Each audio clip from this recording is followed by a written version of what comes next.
Et bonjour, bonsoir à tous et à tous, ici Monsieur Marié pour votre continuité pédagogique. On a vu le chapitre 2 sur lequel on s'est pas encore entraîné sur le suivi physique d'une transformation chimique. Aujourd'hui, on voit le chapitre 3 du coup qui va nous permettre de faire tous les exercices de ce chapitre qui s'appelle évolution temporelle d'une transformation chimique. On y va. Donc du coup, l'évolution temporelle d'une transformation chimique, c'est-à-dire qu'on va suivre en fonction du temps la transformation chimique et donner des informations du coup qui ne sont normalement pas disponibles jusqu'à maintenant, parce que depuis toujours, vous avez toujours vu un état initial, un état final, et donc du coup, vous avez vu en fait ce qui se passe au début et à la fin, avec une grosse boîte noire en fait qui correspondait au déroulement, à l'attente d'une transformation. Bah, aujourd'hui, ensemble, on va lever cette boîte noire, c'est terminé, et on va voir du coup en temps réel ce qui se passe à l'intérieur, là ici, sur l'évolution des quantités, et plus tard sur la mécanistique avec toutes les étapes élémentaires que vous allez faire dans le chapitre suivant. Voici du coup notre programme. Titre massique et densité. D'abord, je dois faire un petit rappel et introduire ce qui s'appelle le titre massique. Et en tant que premier rappel, on va déjà voir la masse volumique d'une solution ainsi que la densité, ce sera déjà pas mal. Sur l'étiquette des flacons stockés dans le laboratoire de chimie se trouvent des informations qui sont légales et obligatoires à placer. Ce sont la formule chimique, la densité, le pourcentage massique, ainsi que les pictogrammes de sécurité. Ça, c'est super important. Tout produit chimique qui ne possède pas ça, vous êtes en droit de demander quels sont les dangers liés à cette... quels sont le nom, la quantité de matière, enfin le pourcentage massique, la densité, ainsi que les pictogrammes qui sont associés. Vous ne manipulez pas le jour des ECE, par exemple, sans savoir quel pictogramme il y a dessus. Vous avez le droit d'interroger un jury. Bon, après, c'est marqué eau distillée, vous avez passé pour un débile. Mais si vous ne connaissez vraiment pas la molécule que vous allez utiliser en TP, vous êtes en droit d'intervenir auprès du jury et lui demander « Monsieur, quels sont les pictogrammes associés à la manipulation de ce produit chimique ?» Et normalement, on est obligé de vous les donner, ou s'il n'y en a pas, de vous dire « Il n'y en a pas ». Bon, après, chlorure de sodium aussi, hein, c'est pareil. Hein, si vous posez la question, vous allez passer pour un débile. Hein. Bref. La masse volumique ρ d'une solution est définie par la relation. Donc là, j'ai mis en toutes lettres ρ, tout simplement parce que la dernière fois que j'ai mis ρ sous la forme grecque, bah, vous l'avez tous confondu avec un P. Donc du coup, je préfère mettre ρ en toutes lettres. Donc la masse volumique ρ d'une solution est définie par la relation. ρ, ça s'écrit comme ça. À pas confondre avec phi, qui du coup, elle, s'écrirait crayon, qui elle s'écrirait, vous commencez sur la ligne du haut là, vous descendez et hop, phi, du coup, ce serait un petit peu comme ça. Ok, alors que ρ, lui, descend bien comme un P. Masse volumique de la solution, ρ c'est en grammes par litre, ou ça peut être en kilogrammes par litre, ou ça peut être en kilogrammes par mètre cube, ou ça peut être en n'importe quelle unité. Ok, kilogramme par mètre cube étant l'unité officielle. Mais la masse volumique du coup est égale à la masse de votre solution divisée par le volume de votre solution. Ok ? Du coup, la densité de votre solution, elle est définie par le rapport de cette masse volumique divisé par une masse volumique de référence, et on prend toujours celle de l'eau pour ce qu'on appelle la matière condensée, donc tous les liquides et tous les solides. Si on s'apparente à un gaz, là on mettra la masse volumique de l'air, parce que n'importe quel liquide ou n'importe quel solide est davantage massique, davantage dense par rapport à un gaz. Donc du coup, forcément, il faut prendre une espèce de référence qui soit entre le minimum et le maximum, sinon ça ne sert à rien. Donc la densité de la solution petit d est sans unité parce que vous divisez deux grandeurs qui ont la même unité, et donc du coup ces unités se simplifient. B, le titre massique du coup c'est quoi? Alors c'est une information en fait qui va traduire de la teneur en soluté d'une solution commerciale. Elle peut être exprimée en grammes par litre, et à ce moment-là, ça correspondra à la concentration en masse. C'est-à-dire que ce sera la masse du soluté divisée par le volume de la solution. Et du coup, votre titre massique, qu'on notera ainsi gamma, ce sera la concentration en masse, et sera du coup la même grandeur et la même signification que la concentration en masse que vous avez toujours vu, Cm, qui est égal à m sur v, vu que c'est la même formule, la même unité, et la même définition. Cependant, le titre massique peut être parfois exprimé sans unité ou en pourcentage, et il correspond alors à un rapport de deux grandeurs qui s'exprime dans la même unité, qui concerne du coup une lettre qu'on va lui accabler, c'est le petit t, donc titre massique t, en pourcentage ou sans unité, c'est égal à la masse du soluté que vous voulez, divisé par la masse de la solution. Donc ça, c'est quelque chose qui est très très souvent donné Par exemple, si je demande une solution d'acide chlorhydrique HCl à 37%, et bien là, je m'apparenterai du coup au titre massique T, et qui représentera du coup la masse d'acide chlorhydrique divisée par la masse de la solution, et qui correspondra du coup à 37%.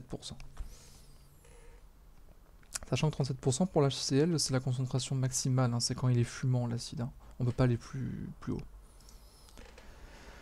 Lien avec la concentration en soluté. Alors dans le cas où le titre massique correspond à la concentration en masse gamma, donc là je l'ai encore marqué en toutes lettres parce que selon ma police, le gamma apparaît comme un Y, et je suis sûr que pas mal d'entre vous l'aurez encore confondu. Donc du coup je préfère dire titre massique correspond à la concentration en masse gamma en toutes lettres, donc espèce de site d'action, la lettre grecque gamma, hein. La concentration en quantité, C, donc la concentration en mol par litre, est définie par C est égale à la concentration en masse divisée par la masse molaire de votre soluté, qui est en grammes par mol. Ça, c'est une relation que vous avez vue avec moi en seconde, que je vous rappelle du coup aujourd'hui, que je ne redémontrerai pas. Si le titre massique petit t est exprimé sans unité ou en pourcentage, à ce moment-là, petit c, votre concentration en quantité, est égal au titre massique fois la densité fois la masse volumique de votre référence, l'eau, divisé le tout par la masse molaire de votre soluté. Je sais, ça fait une grosse formule, mais c'est quelque chose que vous devez apprendre parce que ça va vous simplifier la vie dans plein de TP que vous aurez post-bac. Titrage avec suivi pH métrique. Donc là, on va s'intéresser à deux types de suivi. Le premier, le pH métrique, et en numéro 2, le conductimétrique. Donc ce seront vraiment les deux techniques expérimentales que je vais vous demander du coup de savoir reproduire pour les TP, le contrôle des ECE, hein, surtout, afin d'étudier d'une manière quantitative n'importe quelle donnée de votre solution qui est en cours de transformation en fonction du temps. Ça c'est super important, c'est-à-dire qu'à n'importe quel moment, je peux vous arrêter et vous dire combien il y a maintenant. Et bien grâce du coup à ces deux techniques qu'on va voir ensemble, vous êtes capable du coup de donner les informations correspondantes. Donc le suivi avec le titrage avec suivi pH métrique, c'est une technique expérimentale qui est basée sur une réaction acide-base et qui est aussi appelée réaction support du titrage. Et ça va nous permettre du coup, grâce à ça, de déterminer soit une concentration, soit une quantité, soit une masse. La réaction du support du dosage doit être, premièrement, totale. Ça veut dire qu'on ne peut pas avoir de réaction en équilibre, c'est-à-dire qu'on ne va pas avoir de réaction du coup dans un sens A et qui est équilibrée par une réaction inverse dans le sens B. Ça, ce n'est pas possible parce que du coup, on ne pourra jamais savoir avec exactitude si la réaction suit bien son cours encore ou pas. Elle doit être rapide. Un dosage nécessite du coup l'intervention d'un utilisateur qui va analyser le système. On ne peut pas lui dire décemment de poser des RTT pour rester 5 jours devant la réaction. Ça, ce n'est pas possible. Troisièmement, elle doit être unique. Ça veut dire que cette réaction-là doit du coup se faire avec un ion de la solution et pas un autre en même temps. Donc du coup, il ne peut pas y avoir de réaction parasite dans le milieu. Attention, ne pas confondre avec total. Total, ça veut dire qu'il n'y a pas la réaction inverse qui se passe, donc c'est la même réaction mais dans l'autre sens. Réaction unique, ça veut dire que s'il y a A et B qui se transforment en C et D, il n'y a pas aussi A et E qui se transforment en F et G. Ça, c'est pas possible, parce que du coup, votre réactif subit deux transformations à la fois, et on ne pourra pas du coup dire à laquelle il s'est consacré, à quel pourcentage, et donc du coup remonter une information qui est fiable.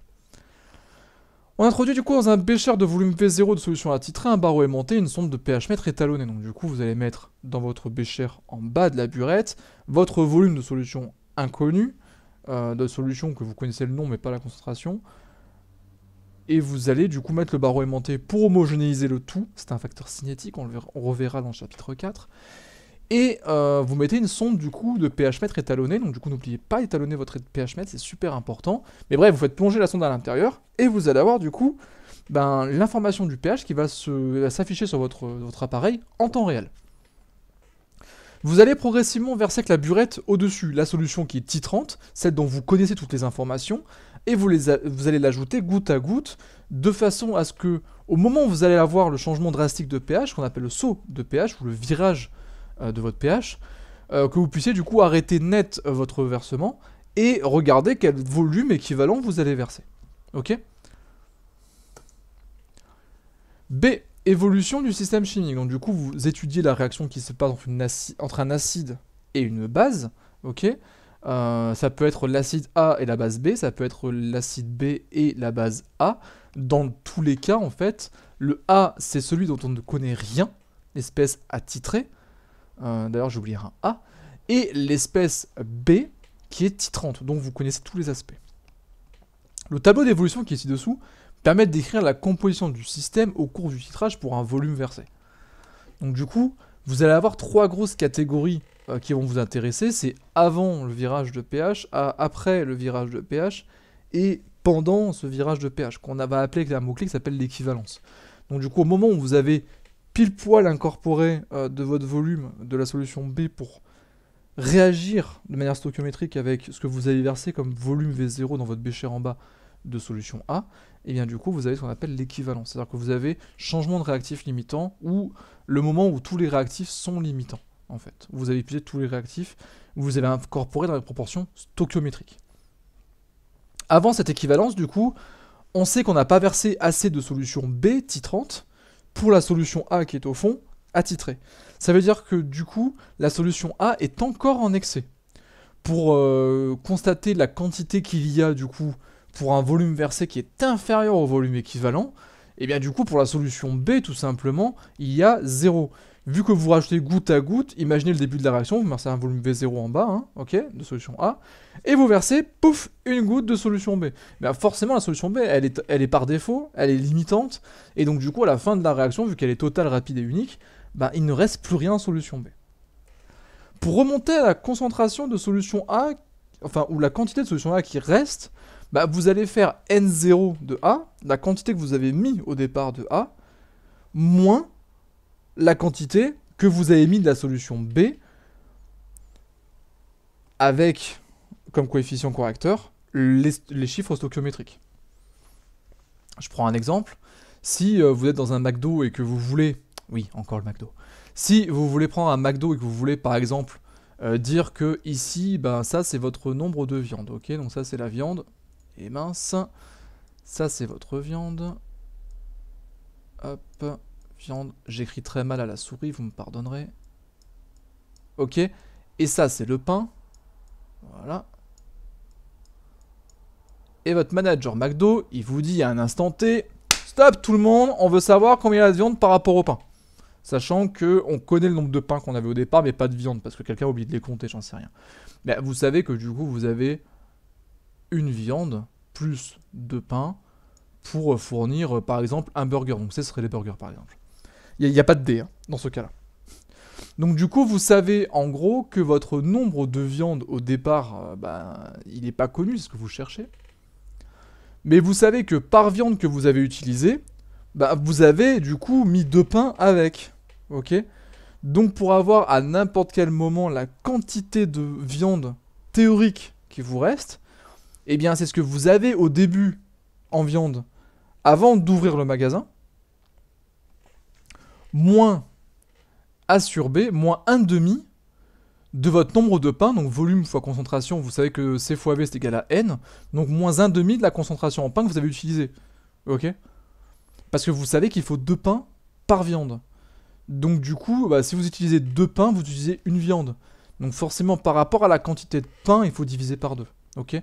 Si vous avez une soirée où vous avez utilisé, par exemple, 500 pains, eh bien, vous savez que votre quantité de viande que vous aviez au début, c'est la même... Enfin, la quantité de viande que vous avez maintenant, c'est la même que celle au début, moins celle que vous avez utilisée.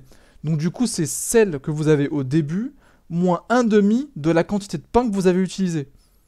Et donc du coup, c'est celle que vous avez au début, moins 500 pains, souvenez-vous, hein, 500 pains, que vous divisez par 2, parce qu'il faut 2 pains pour une viande. Du coup, ça fait la quantité moins 250 que vous avez utilisé en viande. Vous savez que vous avez utilisé 250 viandes pour 500 pains. Ok. Voilà comment on fait la relation. Donc je recommence. Vous avez A, les viandes qui réagissent avec les pains B. Ok. Vous savez qu'il faut une viande pour 2 pains pour produire un hamburger, par exemple. Et bien du coup, la quantité de matière, la quantité de viande restante que vous avez à un instant T, avant d'être en rupture de pain, de viande, pardon, et bien c'est égal à la quantité que vous aviez en viande au début que vous ne connaissez pas, moins A sur B, donc moins 1,5 de la quantité de pain que vous avez utilisé pour produire les burgers dont les viandes ont été données.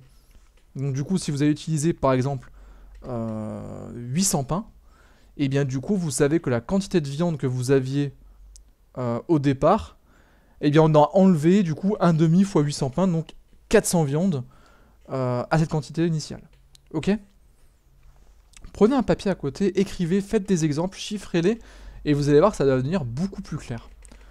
Ensuite, le nombre de burgers que j'ai fait ici, du coup, qui est là, et bien du coup, la quantité de burgers que j'ai ici en temps réel, elle est accablée du coup d'un facteur C sur B.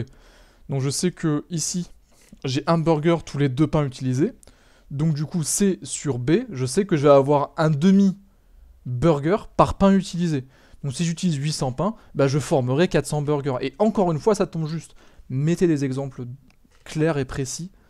Faites l'analogie. Et surtout, remplacez par des chiffres. Vous allez voir, c'est beaucoup plus simple.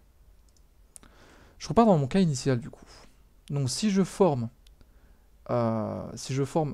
C et D, eh bien je sais que la quantité de matière que j'ai de C et de D, c'est égal au volume versé de B fois la concentration en fait de B. Souvenez-vous d'un tableau d'avancement. Imaginons que ici on a l'état final, que là vous avez N0 moins X. Là vous avez du coup X max, ok, qui est égal à 0. Et bien du coup ce X en fait qui est ici, c'est égal à V fois CB. Et donc du coup, la quantité que vous formez ici, c'est V fois CB, donc X max, fois un coefficient stoichiométrique. Ok? Ça revient exactement au même principe que vous aviez dans le tableau d'avancement. Sauf que là, c'est un tableau d'évolution, c'est pas pareil. Donc effectivement, là, vous allez avoir du coup C sur B fois V fois CB, et ici, D sur B fois V fois CB. Ça ne changera jamais. En fait, si vous divisez le tableau en deux, ce qui est à droite, c'est super facile, hein, c'est toujours la même chose, c'est ce qui est à gauche qu'il va falloir du coup raisonner. Déjà, il va falloir regarder quel réactif est limitant avant et après équivalence, sachant qu'il ne peut pas être le même. Et à l'équivalence, les deux sont limitants, donc du coup vous mettez des zéros, c'est simple aussi. Une fois que vous avez décrypté en fait les différentes catégories du tableau, ça devient beaucoup plus simple. Une fois arrivé à l'équivalence, du coup, vous avez le volume incorporé qui est égal au volume équivalent qui était déjà prédestiné en fait pour cette solution. Parce que d'ailleurs, vous mettez une solution initiale avec une concentration de données et une solution titrante avec une concentration de données. En fait, le volume équivalent, il est théoriquement su. Si vous connaissez les deux informations, il est théoriquement su. Mais du coup, vous cherchez à le découvrir. Donc ce volume équivalent, du coup, que vous cherchez, eh bien, à l'équivalence, c'est exactement le volume que vous avez versé. Et par définition, à l'équivalence, il y a changement de réactif limitant. Ça veut dire que du coup, les deux sont incorporés en proportion stoichiométrique et vous pouvez du coup dire que il reste rien en A et rien en B. Ensuite, concernant les concentrations, enfin les quantités de matière en C et en D, eh bien, il suffit de multiplier le volume équivalent par la concentration en B, idem ici, et de remettre les mêmes rapports stoichiométriques devant. Sachant que, on va poser la question, il est totalement possible de remplacer CB par CA. Ça reste juste, ok? Le seul souci, c'est que si vous mettez CA, il va falloir mettre devant, non pas VEC, mais V0. Et encore une fois, V0 fois CA et VE fois CB sont équivalents, mais je reviendrai après là-dessus. Ok? Dans tous les cas, c'est possible de parler en fonction de CA ou de CB pour les quantités de matière finale. C'est juste que CA, je vous rappelle, dans la problématique, vous ne le connaissez pas et vous cherchez à le découvrir. Donc du coup, on ne peut pas utiliser vraiment CA. Mais effectivement, si c'est B qu'on ne connaît pas et A qu'on connaît, effectivement, là, on remplace CA par CB. Par contre, vu que CA devient la solution titrante, on laisse VEC. Attention. Enfin, après l'équivalence, donc V est supérieur à VEC. Donc ça veut dire que vous avez continué à verser en fait de la burette, la solution qui est dans la burette, dans le bécher où il n'y a déjà plus de solution A. Et bien du coup, il n'y a toujours pas de solution A. Vous avez versé du coup un volume V moins VE, parce que tout ce qui était versé avant VE a réagi. Donc du coup, il reste que la différence entre V, ce que le nouveau volume que vous avez versé, moins VE, tout ce qui a réagi, fois CB, pour la solution B. Et enfin, vous avez VE fois CB avec le coefficient C sur B devant, et VE fois CB avec le coefficient de vent, ça ne change pas, parce que je vous rappelle que pour avoir une réaction chimique, il faut avoir 2 réactifs. Dès lors que vous êtes à l'équivalence, A disparaît et ne revient plus. Donc du coup, la réaction, même après équivalence, ne se poursuit pas. Donc il n'y a pas de nouveau produit donné. C'est comme si au McDo, vous avez utilisé toutes vos viandes et tous vos pains, et là, il y a un mec qui vous dit « Ouais, trop bien, on a été ravitaillé en pain !» Bah ouais, c'est bien, mais on n'a plus de viande, quoi. Donc à part un sandwich au pain, on peut rien vendre. Et bizarrement, les clients, ils en veulent pas. Donc du coup, vous ne ferez aucun burger supplémentaire, c'est normal. À l'équivalence, du coup, les réactifs sont introduits dans les proportions stoichiométriques et tous les réactifs sont limitants. Ça, c'est quelque chose qu'il faut bien avoir en tête. Ça veut dire que du coup, la quantité que vous avez incorporée en A, donc Na, et la quantité que vous avez incorporée en B, NB, sont égales à chiffre stoichiométrique près. C'est-à-dire que si A, c'est les viandes et que c'est égal à 1, et que B, c'est les pains et le chiffre stoichiométrique est égal à 2, et bien du coup, la quantité de viande est égale à 1,5 fois celle des pains. S'il y a 200 viandes, il faut 400 pains pour qu'il y ait stoichiométrie. Ok? Donc ça veut dire que Na sur A, chiffre stoichiométrique de l'espèce A, est égal à NB sur B, chiffre stoichiométrique de l'espèce B. Et donc du coup, si vous remplacez Na par CAVA et NB par CBVB, et bien du coup, vous avez la célèbre relation CAVA sur A qui est égale à CBVB sur B. Donc du coup, tous les A d'un côté, tous les B de l'autre. Ok?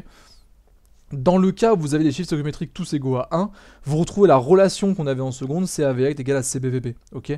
Et VB, c'est quoi? Ben, c'est le volume versé en B, donc c'est V.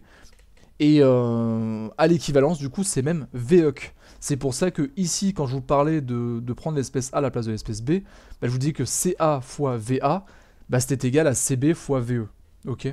Et VA, c'est quoi? Bah, c'est le volume V0 que vous avez mis au départ. Attention à bien garder les mêmes appellations entre un sujet et votre copie-réponse au bac, c'est super important. Et du coup, bah, cette relation qu'on a marquée ici, eh bien, vous pouvez calculer la concentration, la masse ou la quantité de matière de l'espèce A tout sereinement. La grosse difficulté, en fait, c'est se dépatouiller quand vous avez des chiffres stoichiométriques qui sont différents de 1 pour A, B, C et D, mais c'est assez rare. Une fois que vous avez la courbe de votre dosage pH métrique, eh bien, vous avez du coup un volume qui va monter, enfin, un pH qui va monter doucement, en stagnant, hein, bien. Là, j'ai un petit peu tracé vite fait.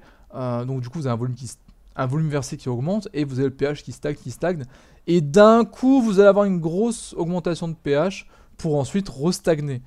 Alors cette augmentation de pH, voilà, vous voyez, je l'ai vraiment fait à la main et très vite. Hein.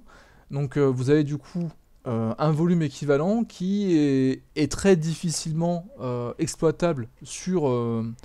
du coup sur votre graphique, mais il y a deux méthodes du coup pour avoir ce virage de pH. C'est ce qu'on appelle la méthode des tangentes parallèles, ou vous avez aussi la méthode de la dérivée qui peut être faite graphiquement. On préférera du coup la méthode des tangentes parallèles.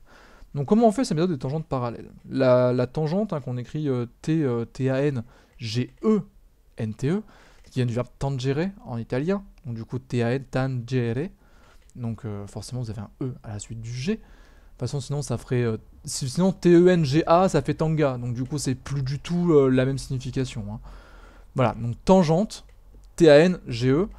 Une tangente c'est quoi? C'est une droite en fait qui va toucher une courbe en un seul point. Si elle ne touche pas, bah du coup elle n'est pas séquente. Si elle touche en 2 points, elle est séquente. Et nous ce qu'on veut c'est qu'elle soit tangente. Donc du coup elle touche en un seul point. Donc vous faites une tangente, aussi belle soit-elle, il n'y a pas de tangente extrêmement juste, hein, de toute façon c'est à peu près... c'est toujours à peu près la première tangente, hein. Voilà. Le but du jeu, après, c'est de prendre sa règle, en fait, et de ne pas changer l'orientation de sa règle. Et de progresser en la glissant jusqu'en haut de la deuxième courbe. Donc là, imaginons que vous avez fait la première tangente qui est ici, là, que je vais repasser en rouge. Bah du coup, vous allez augmenter, faire glisser votre règle vers le haut, afin de la faire coïncider avec ce trait, enfin avec la courbe qui est ici, et tracer votre deuxième tangente. Donc du coup, vous allez avoir une tangente ici. J'ai jamais fait des traits aussi droits à la souris. Et une deuxième tangente là. Le but du jeu ensuite, c'est de tracer la perpendiculaire à ces deux tangentes. Donc du coup, si elles sont vraiment parallèles, la perpendiculaire à l'une est forcément perpendiculaire à l'autre. Ça, c'est une notion de maths de base de 5e. Hein. Et donc du coup, si vous avez bien un angle droit dans les deux cas, vous avez bien deux droites parallèles, et cette perpendiculaire-là, du coup, est perpendiculaire aux deux. Les points d'intersection que je peux noter A ici et B là, et bien du coup, vous prenez le milieu de AB, qui est là, et vous tracez une troisième tangente, qui est ici. Et la troisième tangente, en fait, elle doit être aussi perpendiculaire à la même perpendiculaire des deux premières tangentes que vous avez faites. Donc du coup, bon, cette droite-là, c'est pas vraiment une tangente, hein, c'est une séquente.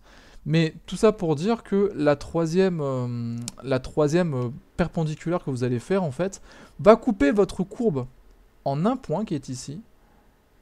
Et ce point-là, en fait, ben, c'est votre volume équivalent.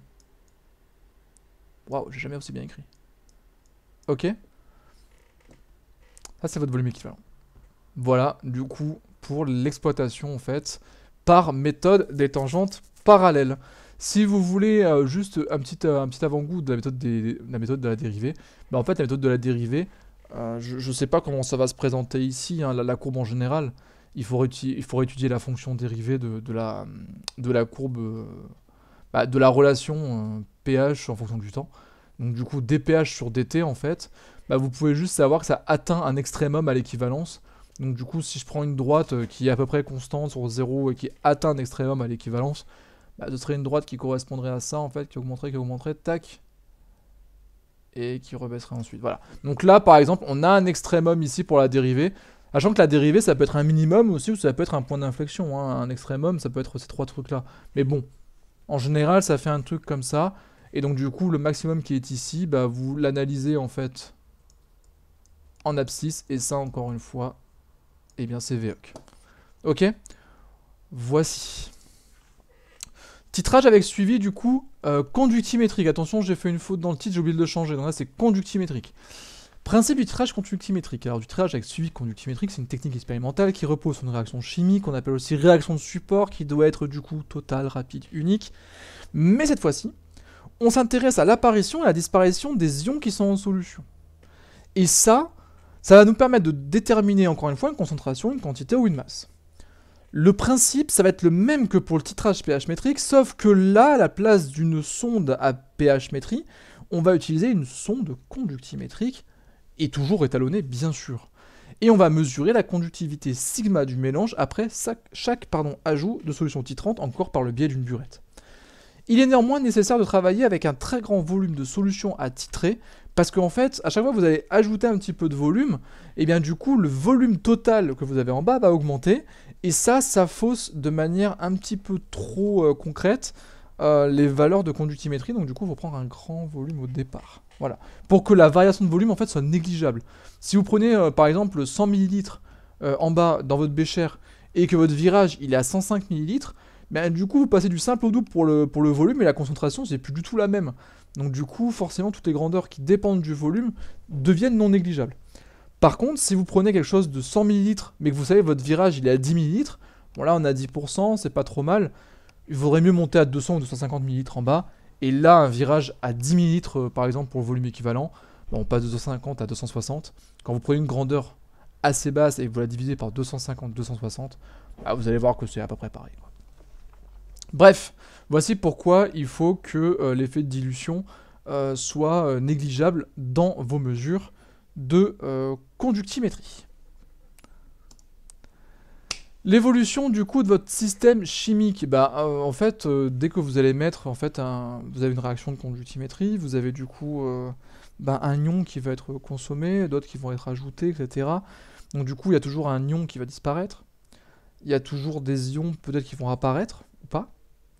Des fois, vous avez des ions qui n'apparaissent pas. Des fois, bref, ça dépend de votre réaction. Mais en tous les cas, vous pouvez avoir des ions qui apparaissent ou disparaissent avant équivalence. Vous avez toujours des ions qui apparaissent après équivalence. Et vous avez toujours aussi des ions spectateurs qu'il faut considérer. Cette fois-ci, vous ne les ignorez pas. Il faut les considérer dans votre bilan en fait chimique. Dans tous les cas, vous devez vraiment déterminer qui est présent au début, avant l'équivalence, à l'équivalence, après l'équivalence. Si vous faites un tableau du coup de présence de vos ions en solution, seulement les espèces chargées, hein. Je vous rappelle que tous les solides liquides qui sont non chargés, donc neutres, ne conduisent pas le courant, c'est seulement les ions qui le conduisent, donc du coup on va recenser que les ions, y compris les spectateurs. L'évolution de la pente avant et après la courbe va dépendre de l'évolution des concentrations de tous les ions qui sont présents dans le mélange. Ok, ça veut dire que vous allez peut-être avoir une baisse au début et une montée à la fin, peut-être une baisse au début et une baisse plus brusque à la fin, une baisse au début, une baisse moins brusque à la fin, ou une augmentation au début avec une augmentation encore plus nette à la fin, et une augmentation au début avec une augmentation un peu moins nette à la fin, ou une baisse à la fin. Voilà, dans tous les cas, vous avez plein de schémas possibles, mais le seul point commun que vous avez, c'est qu'en fait, il va y avoir une rupture de pente. Le titrage conductimétrique, en fait, ça suit une loi affine. Ça veut dire que vraiment, vous avez en fait une relation de proportionnalité qui va lier la conductivité, sigma, avec le volume que vous avez, parce que le volume, en fait, la concentration dépend du volume. Hein. Donc du coup, entre le volume et la conductivité, vous allez avoir une relation de proportionnalité. Et cette relation de proportionnalité, du coup, se modélise en maths par une fonction affine. Cette fonction affine, du coup, va soit être croissante, soit décroissante. Et la suite, en fait, après l'équivalence, c'est que vous avez changé en fait les réactifs limitants. Donc du coup, il va y avoir un réactif qui va être totalement épuisé et un autre réactif qui va, au lieu d'être par défaut, va devenir en excès. Donc du coup, vous allez avoir un changement de configuration du type et du nombre d'ions qu'il y a en solution. Donc du coup, vous allez avoir un changement caractéristique de la valeur de votre conductivité. Ce qui veut dire que à ce moment-là, peu importe si la droite s'inverse de pente, donc si elle était croissante, enfin ça dépend de ce que vous avez dans le milieu, mais en gros, qu'elle était croissante ou décroissante et qu'elle devienne croissante ou décroissante avec plus ou moins de pente, dans tous les cas, vous allez avoir une cassure au niveau de cette droite. Et bien cette cassure, l'abscisse de cette cassure, c'est exactement votre volume équivalent. Donc là, j'ai pris un cas simple où vous avez d'abord une droite qui était décroissante, puis ensuite une portion de droite qui est croissante. Et bien votre cassure, elle est ici, ok. Et bien du coup, vous avez le volume équivalent qui est ici. Et c'est aussi simple que ça. Voilà, la conductivité, c'est vraiment la technique de suivi expérimental qui est la plus simple du monde. Il n'y a pas plus simple que ça. Enfin, en traitement de courbe, bien sûr, la colorimétrie est encore plus simple. Voilà, j'espère que ça vous aura plu, du coup, c'était pas un chapitre facile. Maintenant qu'on a fini le 2 et le 3, je peux vous donner les exercices qui vont du coup mêler les deux notions, mêler les notions des deux chapitres qu'on a vus. Les exercices à réaliser, du coup, sont le 11, 16 et 18, page 60, 22, page 61, 30, page 64, 33 et 34, page 65 et 40, page 67. Vous les avez normalement tous faits, et on les a normalement tous corrigés, sauf erreur de ma part. Mais dans tous les cas, dans la vidéo qui va résumer tous ces exercices, nous allons bien sûr revenir sur chacun d'entre eux avec la correction qui est adaptée. Et n'hésitez pas, le jour J, ou même dès maintenant, s'il y a des exos qu'on n'a pas corrigés ou dont vous avez encore des questions, à poser ces questions, soit par Atrium, soit par Pronote. Je vous rappelle, vous avez accès à mon Pronote ou à mon Atrium pour me poser des questions. Et vous avez également l'espace commentaire qui est en dessous de la vidéo pour me poser des questions, pour aller un peu plus vite en termes de réactivité, parce que Pronote et Atrium mettent un petit peu de temps à me rediriger les mails. Sur ce, je vous souhaite un bon travail, je vous souhaite de bonnes vacances aussi si vous regardez cette vidéo pendant vos vacances. Et donc, du coup, bon travail pour le contrôle à la rentrée. Sur ce, bonnes vacances et bonne révision.